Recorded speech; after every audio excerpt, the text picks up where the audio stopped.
I'm Nikki, menopausal powerlifter and one half of K&N Powerlifting, and this is the Strength Shift. We'll be covering ladies who have taken up powerlifting, strength training later in life, and how this has changed them mentally and physically, along with the added fun of peri and menopausal symptoms. Getting stronger in every way at any stage. At a later date, I will also cover the andropause in men.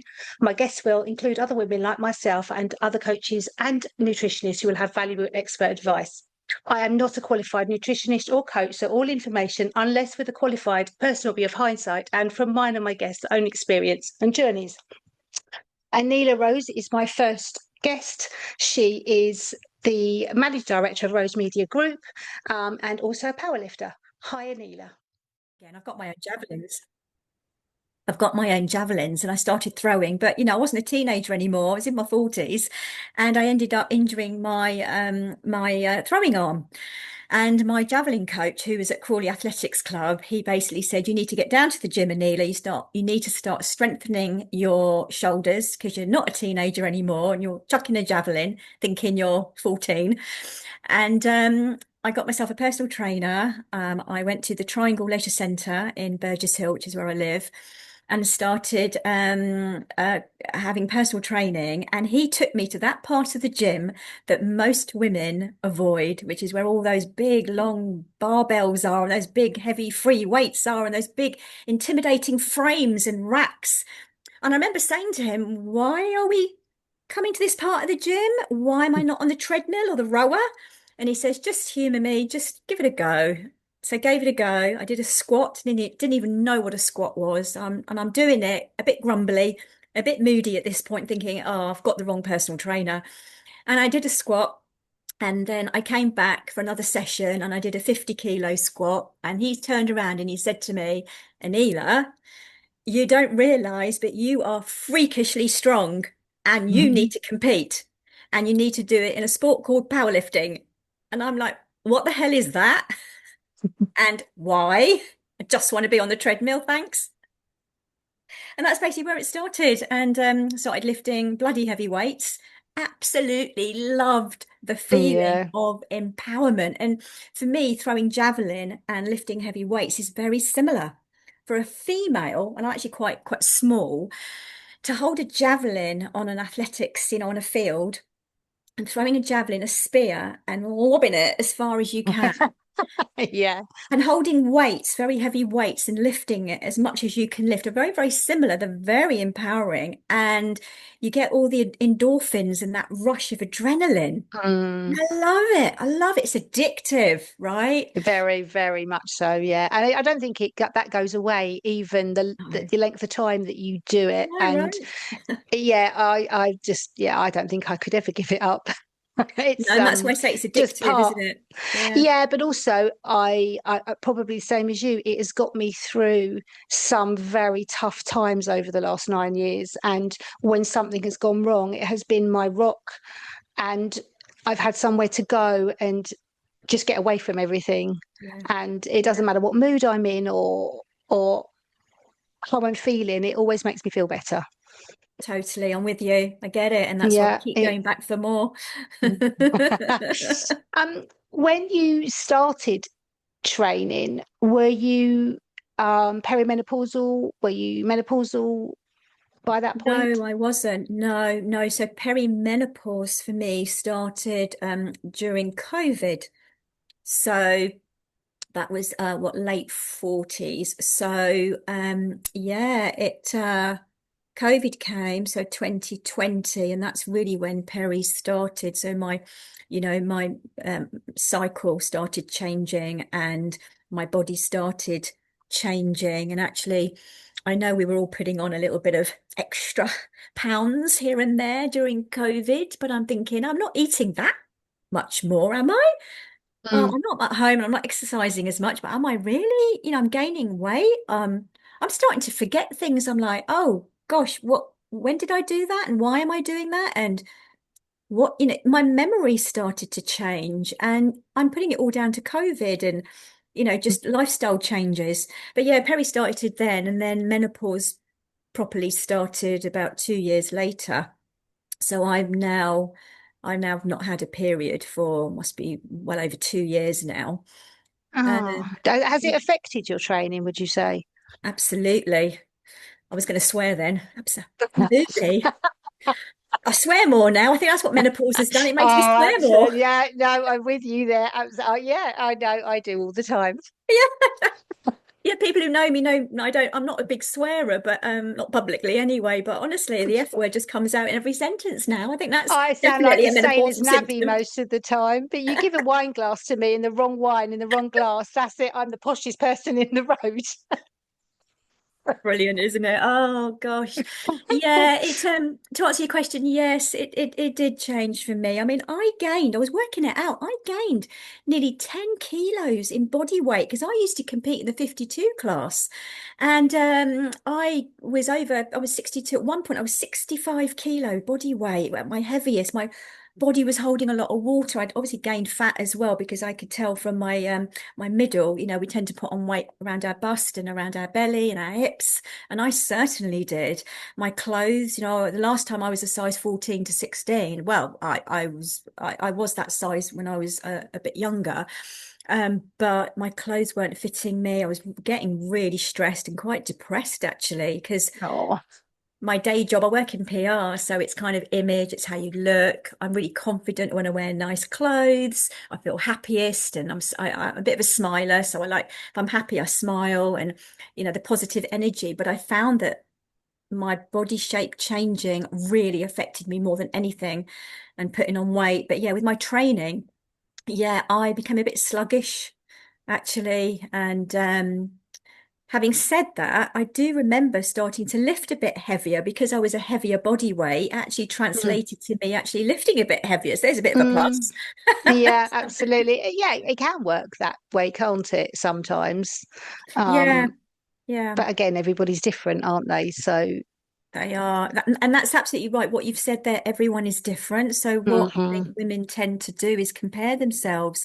We they can't do. help it and think, well, maybe they're doing something or taking a particular supplement or behaving in a certain way or whatever, and you think that will work for me, but it's not. And I definitely have learned that what works for one woman won't necessarily work for me. No, everybody's journey is completely different. Like one person will suffer through menopause, perimenopause, and not have a single symptom and fly through it.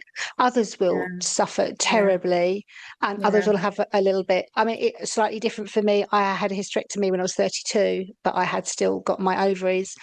So I had no idea that I was in perimenopause because Mm, I didn't have anything to show no. that was going on Mm, until last year when I was training for the British and training was going fantastically. I thought everything was going really well. Got to comp day.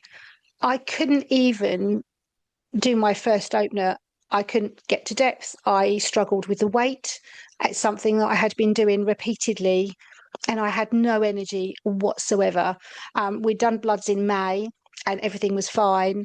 I did bloods when I finished about 2 weeks later. My testosterone and my estrogen had completely tanked and were literally at complete baseline. wow. My estrogen was 42, and I think it should be somewhere between, I can't remember now. I can't remember the proper numbers, but it was Mm, 42, and it was like gone. And it was like, okay, wow. and I'm very lucky. I have Sophie, my nutritionist, Dell, and within 6 months, I got back to feeling better than I've ever done. Amazing. Um, but again, so it was a very short time for me, whereas you're saying that it's obviously been a slightly longer journey for you, and still, are you still having problems now? Do you still No, struggle? no. So I didn't go on to HRT until about 6 months ago. So being natural, been trying to do it all naturally and not go on Mm, anything and understand my cycle, mm, diet, exercise. That's all always been really important to me. And trying to understand my body and trying not to mask it by taking loads of supplements or things just to kind of suppress what's actually going on in my body, trying to mm, work out cause um, and how I can change that through exercise, through nutrition, and testing mm, nutrition. So testing different foods, times that Yeah. you eat, doing the intermittent fasting, doing lots of different things and testing it, doing a lot of A/B Mm, testing, and just working out, okay, that hasn't worked, but that's worked. Great. Now let's try this. I love all of that. Um, I'm a bit of a geek and a bit of a scientist. So for me, I'm all about the evidence. So mm, I don't like hearsay, and I don't like it when people just, it's kind of not evidence based and fact based. So I love science. So I try and base everything around my training and my nutrition and the way I mean at work I'm very much evidence based as well, all about data, research and stats. So it kind of crosses over. And that's why I like powerlifting, because it's very numbers driven, isn't it? yes, very Um, much so. yeah, which is just great. But yeah, I am. So I'm on Everol Conti patches, which I've been on the gel.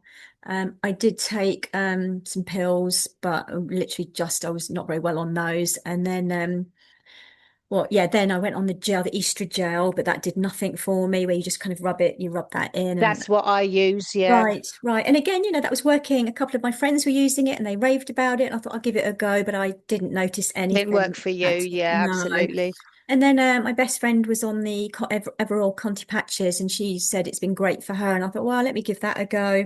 And I've been on those now for 6 months, and it's basically a transdermal patch that you just put on. You change it twice a week, and you just put it onto like your hips or your butt or your thigh, like lower area. You change it twice a week, and it just releases estrogen and progesterone continually. Okay.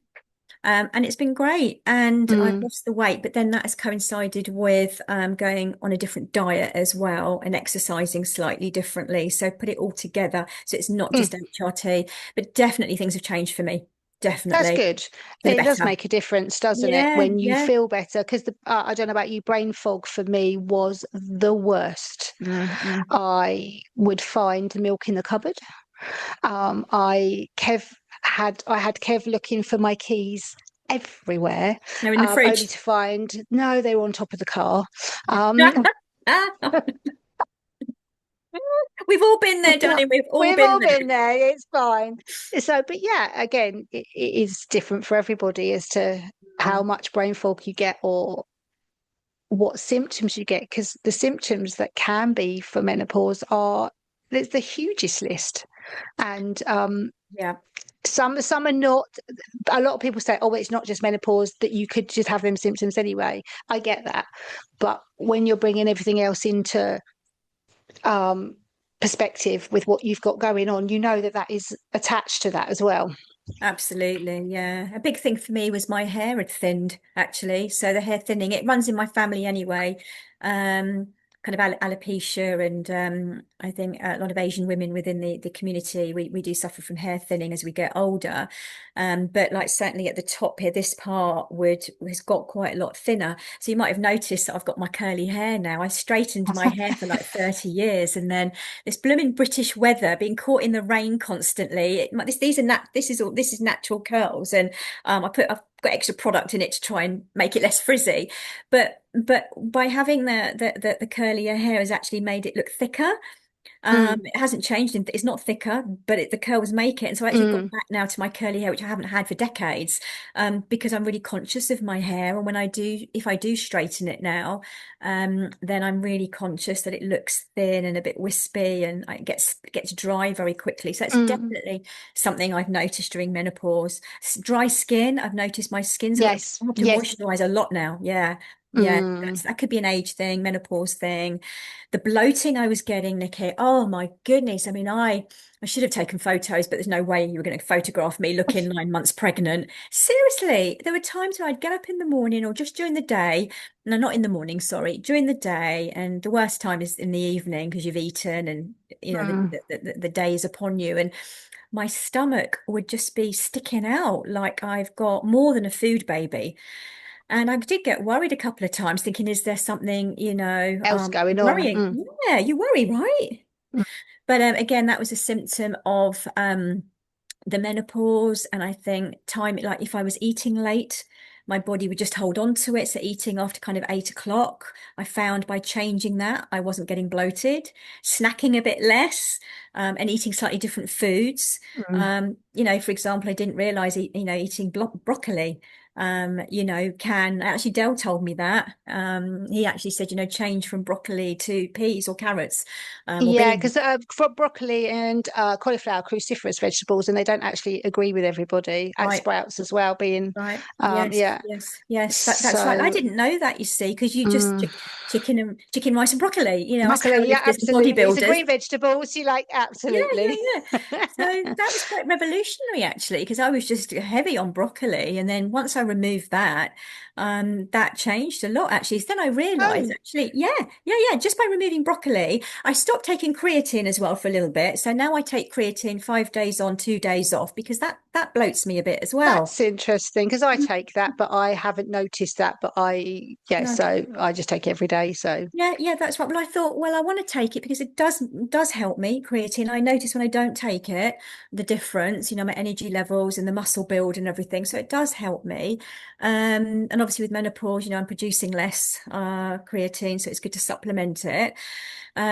So yeah, the bloating has been a big thing, but I don't get that now because my diet has changed and it's been absolutely life transformational now with my new diet. wow.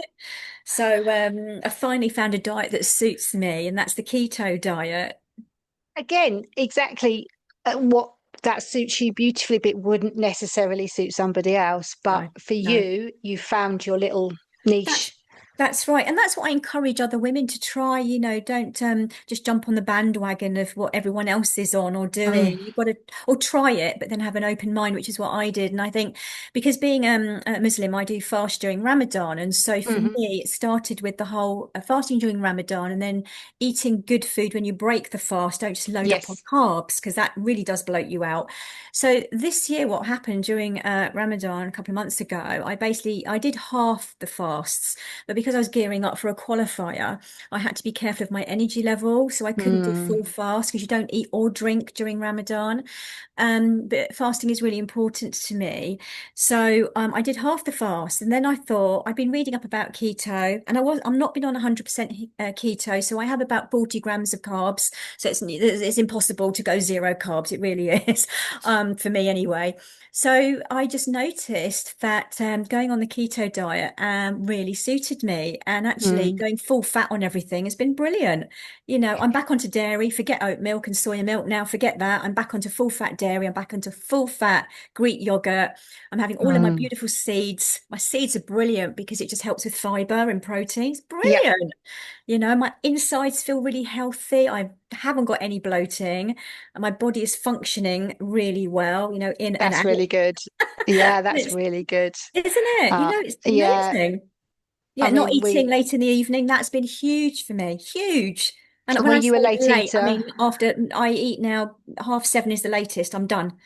No more food So after how do you 7. work your food around training? Do you eat Yeah. sort of soon before your training or straight after or Yeah, so I time it. So it's 3 meals that I have. And then I will book in my training at a time so it's a bit earlier now. So I train if I can latest 6 o'clock, so 6 till 7. And then I get home and I have my last meal straight after training. So I'm usually done by, well, 7:45, 8 o'clock at the absolute latest, depending on my training time, which is very different for me because I'd often train 8 till 9. I'd get home by 10 and I'd be eating at half 10. That has been my oh routine. wow, Yeah, I'm a late, but that I is burn the midnight late. oil, so I'm a late. Yeah, I'm fast asleep by 10 o'clock. most people are. I come alive in the evening, Nick. Honestly, I'm like Oh no, literally, no, no. yeah, I'm I know. ready for life. Kev calls me the Duracell bunny. I wake up and I'm full of beans, Are and by you? 8 o'clock I am just no good to anybody. That's brilliant. I'd quite like to kind of get into that routine one day, but yeah, I think it stems from having children, and I think once they're in bed, I then feel like hubby and I can have time together, and Mm. and they go to bed much later now, so it's like, oh yeah, because they're Yeah, teenagers, so because it's yeah, absolutely. Whereas for me, obviously, Kevin and I, both our children are all down. big Yeah. adults. They've all moved out. We have all our time on our own, and we can sort of do what we like. But we're terrible. 10 o'clock. That's it. I'm done. There's me having Um, a party at 10. when you started powerlifting, did you find that it affected any of your relationships? Oh, isn't that a spicy question? I love It's that a very question. spicy question. I was thinking about this one. I It has affected relationships, but possibly not in the way that you might be expecting. I don't know. Actually, in a really good way. And I think Oh. I know I'm very fortunate that I have an incredible husband. We've been together 30 years now, 1996 we met, so we kind of know each other very well. And he knows me very well. So I suppose in terms of relationships, he would be the person that it could affect the most. And Hmm. his wife being like training, up to 4 times a week. My minimum is three, 4 times. I am in the training in the evening, so I'm not around. If anyone was going to be affected, it would be him, and that's where it can Hmm. go wrong a little bit. I've heard from Oh, friends. yeah. Yeah, we can no, but he knows. He actually said to me when I don't train, in the past he's kind of said to me, "Yeah, you're kind of less of a bitch when you train." I love it. So he's like, yeah, go. You need to train because it's good for you, and it makes you happy, and you're more relaxed when you train. And it's true. And I run a company. I've run my company now for 22 years. I have staff. I have a team. We've got clients all over the world. I travel. I am very busy. I do public speaking. It's a very involved job. I absolutely love it. But it is very demanding and it's very public facing, which means somewhere I've got to have a release. And so I think the people around me, my friends, my family, my associates, they know that this is good for me. And what they see is a very happy, positive Aneela as a result of doing this sport. So Hmm. I'm trying to think of anyone who might have been a bit angst with me or a bit negative or maybe jealous or any sort of, and I can't actually think of anybody that has shown me any negativity towards me You doing had, this sport, even the Asian community. And that's where it might also come from, being Muslim, female, and we have to wear yeah, singlets when we're at yes. the gym, we're wearing, wear my little gym shorts. And actually they've got shorter and shorter as I've lost the weight, I've got more confident. I've got little hot pants now I wear in the gym. So I'm like, oh, not a good Muslim girl. But I it's for the sport and it makes me really confident. And what I've seen is that when I share my journey, people seem to be really inspired by it. And so it makes me want to do it more. And Mm, that's what's happened. That's what's happened. mm. Um, That's really nice to hear because that meant that you had the most supportive people around you at all times, and you're very lucky from that point of view to have your husband, be together that long and then find this new hobby and be able to go and do that, and it doesn't cause any problems. I'm very lucky with Kev. We met when I started powerlifting. I was married to somebody else then. Kev and I became friends. I was already about to leave my marriage anyway. I just started powerlifting, and I realised that everybody I had in my life didn't want me to be very successful for some reason or another. And I started enjoying powerlifting. I changed so dramatically when I started powerlifting. I became much more confident. I started to learn to like myself a little bit and not worry about what other people were thinking about me, what they were saying about me. It's taken a very long time for me to have that relationship with myself. But then started a relationship with Kev, who's doing powerlifting, and we both do it together. He absolutely worships the ground I walk on and supports me, even with him being ill. He supports every single part of my journey. And I always say it was like letting a bird out of a cage when I started powerlifting. And that is probably the best analogy I can come up with, really. But yeah. I just think it, like you say, it empowers you as a woman to go, I can do this. And it's not normal. I think I read something along around our age group. It's only 1% of women who lift the sort of weights that we do. Yeah. So that's no mean feat. We rock, don't we? Completely rock. We It's do. great. And we're there for each other as well. I think the camaraderie around it is amazing. I mean, look at the relationship that you Yes. and I have had. You know, we've been at some competitions together and we've had the same coach and we share the same stories and that brings people together, right? And it makes me Mm, feel like I'm not alone. And that's really important for us women. You know, we don't want to mm, feel alone. You know, when you start feeling like you are in this on your own and there isn't anyone else that gets you, that can be the start of something quite serious, you know. mm. Oh, we talk about imposter syndrome, and that for us women is a terrible thing. And it's very Yeah. prevalent. It's very prevalent. But I don't feel that, and I very rarely feel that, not in powerlifting. I only ever feel intimidated because I just feel like everyone else is so much stronger than me. And you know, it's like because I'm quite small and you know, you kind of think, oh, what am I doing here? Should I even be here? But that's just me. You know what I'm like at competitions, Yeah. and Bill will be nodding his I head have saying, yeah, I have he's a that. nightmare. Yeah. Yeah, I have that going, oh, why am I doing this? I shouldn't be doing this, but Yeah, I right. love it. And but Yeah. when you go to competitions, do you not find that everybody is so supportive because they're all doing it as well? Mm, It's a completely different range of people that you talk to because they get you on every single level. And yeah. you just don't Yeah. get that with anything else, No, you're absolutely right. And that's why we keep going back for more, right? is it? I think Even so. though It's when you like, come home and you can't walk. yeah, you kind of think, you know, you and I have been doing competitions for years now, you know, and as much as it absolutely frightens the life out of me, even though I've been doing competitions nearly every year now for what, nearly 10 years, I still love it and it frightens the life Mm, out of me every time. But, you know, I do it for me. I don't do it for anyone else. It's not a team sport.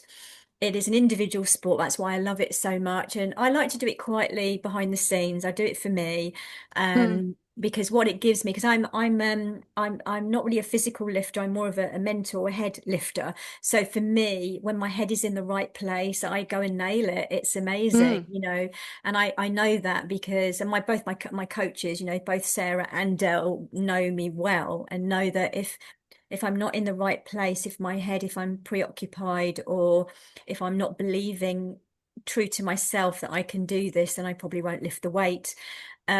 But that's when I need the adrenaline. We need our superpower to kick yes. in. And that's where I've learned about adrenaline and using it and channeling it in the right way, Mm, as powerlifters have learned to do, which I love. So when the adrenaline, you know, my heart starts pumping faster. I'm starting to get a bit excited, but I'm feeling sick at the same time. My palms get a bit sweaty. I'm trying to find the powder. Give me the powder. I need the powder because I'm yeah, sweating. absolutely. You know, you're like trying to work it all out. There's all this stuff going on. You know, there's a lot of emotions, a lot of hormones that are coming into play. There's a lot going on in a very short period of time with powerlifting.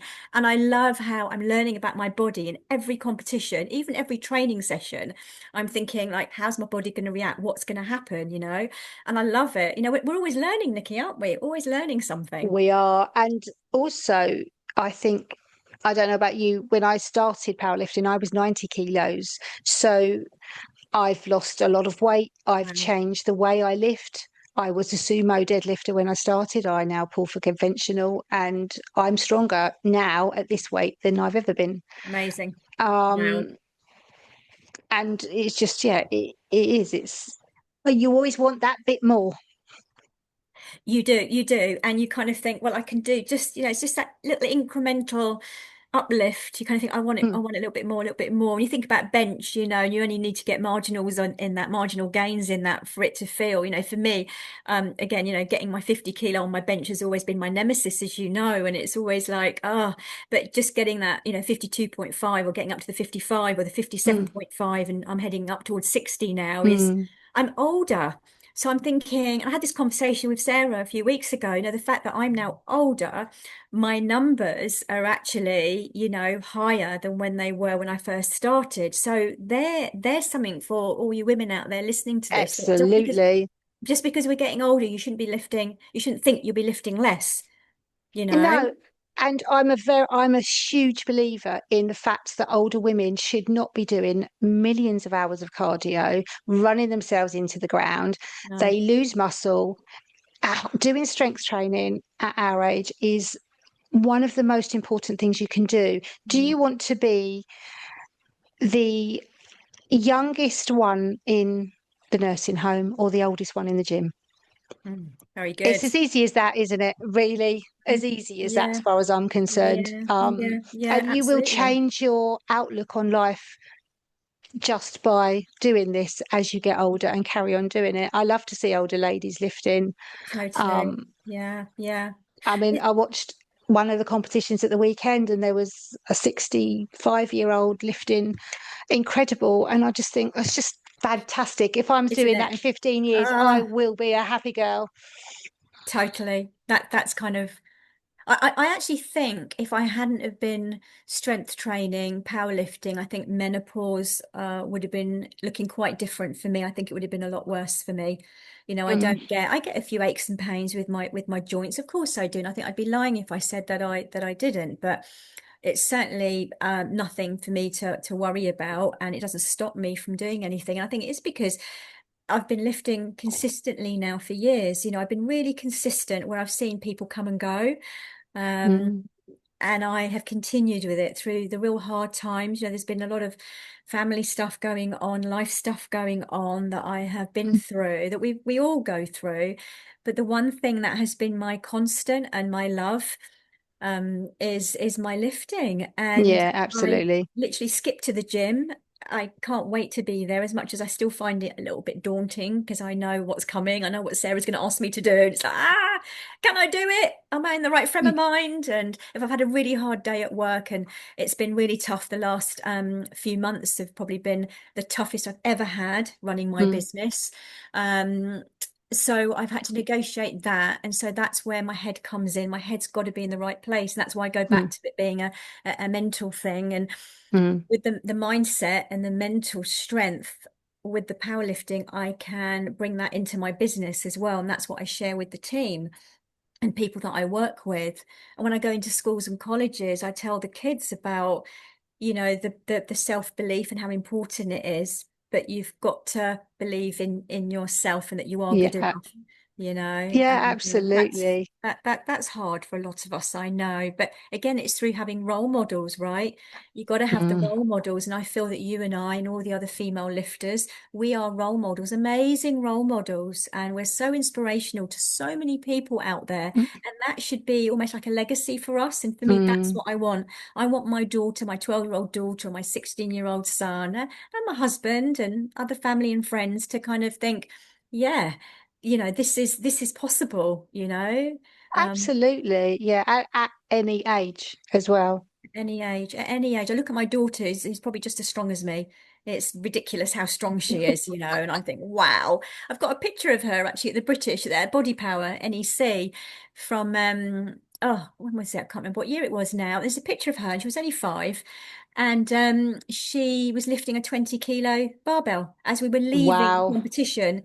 We couldn't find her, and we looked back and we're like, oh, where is she? Oh, she's lifting a barbell. And I thought, wow, she's got the strength. And Mm, I think, you know, she's watched her mum mm. go to the gym and lift weights, and hopefully she's inspired by that. And that's a legacy, isn't it? That's something you leave behind.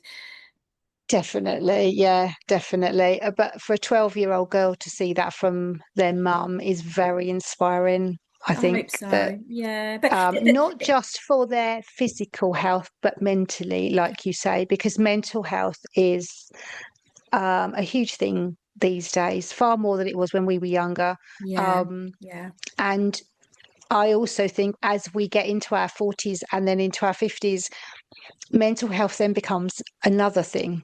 It's a different type of mental health we have to go yeah, through yeah, to deal with being later in life, children being older, your relationships changing with all sorts of people, and deciding whether you want to work longer or cut your hours down. There's so many things to come into it, aren't there?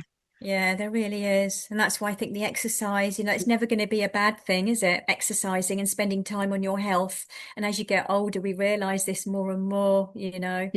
That Yeah, spending time, less time working, you know, I work less hours. That's intentional. You know, I've got children that need me, and I've got a mum that needs me, and family members. And you think actually, yeah, my hubby and my kids are central to my world, and I'm not going to be here forever.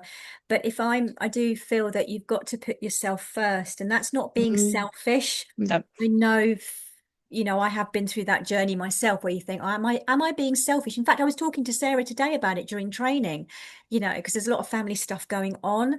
And I'm quite central to the family, because I'm the doer, I get shit done. I make Yeah. decisions. I'm very proactive. I don't sit on things. I've got the No, energy levels. Do you know what? I think powerlifters I were want a everything done certain breed. yesterday. Yeah, it's in our blood, it's in our genetics, isn't it? We can't help it. And so it's getting things done and making sure that, you keep everything moving in a positive way. For me, it's really, really important, you know. Yeah, I'll probably have the same as you. With Dell, we see Dell every Friday. We go down there. As soon as I walk into PFG, I am a very happy girl. We love being down there. It's an amazing gym. I love Yeah. the people down there. Kevin and I have considered moving down to Eastbourne because the gym where we train here is okay, but it's a very different vibe. It's not a powerlifting gym. And the minute you walk in, Dale knows by looking at my face what sort of mood I'm in and if I'm okay. And he will come up to, if he doesn't think I'm okay, what's the matter? And I'll be like, nothing. He's like, yes, there is. I'm like, well, okay. But it's like having a counselling session, isn't it, when you're powerlifting with your Yeah. coach as well? And Yeah. I think that makes for a very different, I think if you have the right relationship with your coach as well, you you can go a long, long way Yeah, it's all because they about. understand you. So this goes back to surrounding yourself with the right people, right? And Hmm. like you were saying, and you asked the question about, how it's affected relationships and so on. It affects people differently. But it was yeah, just realizing that when you've got the right energy around you, so much more is possible. Mm-hmm. And I know this through the work, my day job, through PR, public relations and communications, Yeah. and my circle of acquaintances, business associates and people that I work with in my circle, we are all very similar. And you kind of think, well, that energy gets transferred and you can achieve so much more when you've got that right alignment going on. It makes all the difference. And as I've got older, I have become less tolerant, I suppose, of I, negativity. I I do think that's something that older women do have to go through, Yeah, actually, I become do. less Yeah, I tolerant. agree. I agree. I agree. And I happily admit it as well. I'm open about it, like, yeah, you can tell, my job is very much sussing people out quite quickly. And there's a lot of fake rubbish out there, I'm afraid. I know because I deal with it every day, Mm, whether it's social media or just people within the industry and in business. And it's still, yeah, you've got to be very careful where you spend your time and who you spend your time with. And I think yes. a lot of it is to do with how somebody or something makes you feel.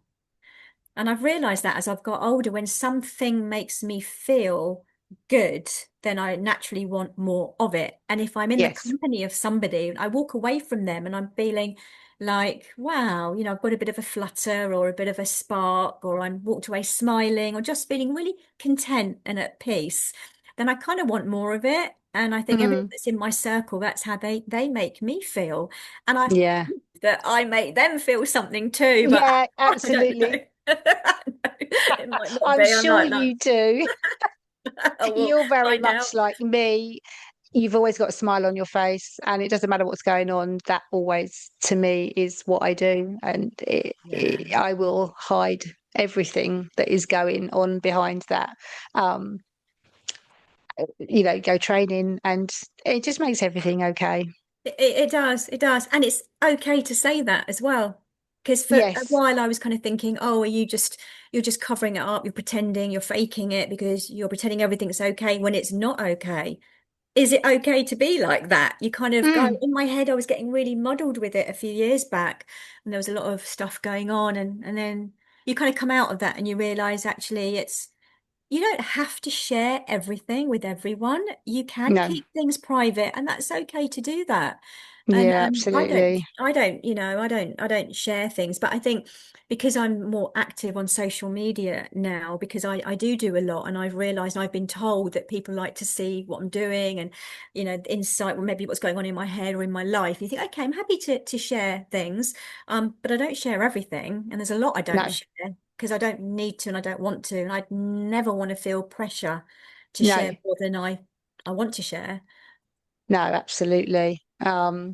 So yeah, I mean, it it is a very wonderful world as far as I'm concerned of being a menopausal, less tolerant power lifter. It. I love it. Yeah, putting the spin on it. You should work in PR. I get told all the time that I always put a positive spin on everything.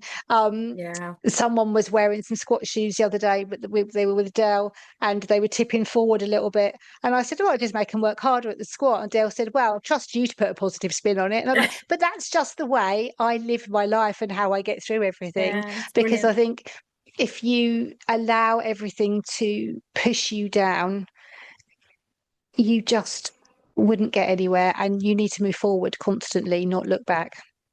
I'm totally with you. We have the same mindset. I agree. And I think the main thing is, you need to keep showing up for yourself. Mm. Yes, yes. Because So if this you, could yeah, yeah, it is the same, isn't it? it is. And I do believe that if you and if we're not in the best place possible, then for me and my little world, then things start to fall apart. So I need Mm, to be in the best place possible. And I think that's where my husband comes in. And that's why he knows that it is really good for me because he can see how much stronger I am, not only physically, but mentally yeah. and Yeah. emotionally when I am lifting. And he's seen the journey that I've been through with all my hormones changing. He's seen my body change. He's seen that. He's seen how it's made me feel. He's been through that with me. And so Mm, he knows it's really serious. He knows I'm not faking it. He knows that. yeah. He's been with me a long time and he's seen my journey in terms of my personality changing as well, my body, everything changing. And then he's seen actually how lifting really heavy weights and competing and having amazing coaches, how what that does to his wife. And so Mm. why would he not want to support me with that? And I think I would Mm. do the same with anyone else that I love. And if Yeah, absolutely. when you love someone, that's really like with your Kev, amazing. And my Graham, yeah, they're good guys. Yeah. Kev says he's created a monster, so there we go.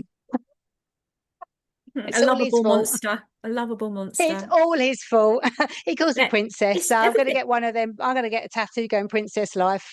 Totally. Don't just remember everything is their fault. So just tell It's him always it's their always the fault. man's fault. Yeah, everything in life. They just have to accept that. So, thank you so much, Anelia, for having this my first podcast with me. I'm looking forward to doing a lot more, and I'm just really grateful for you to do this with me. And it's been fantastic catching up with you. Yeah, it's been wonderful. Thanks for the opportunity for me to, No, to share this with you. Thank you. so this is the end of my first episode of the Strength Shift. Goodbye.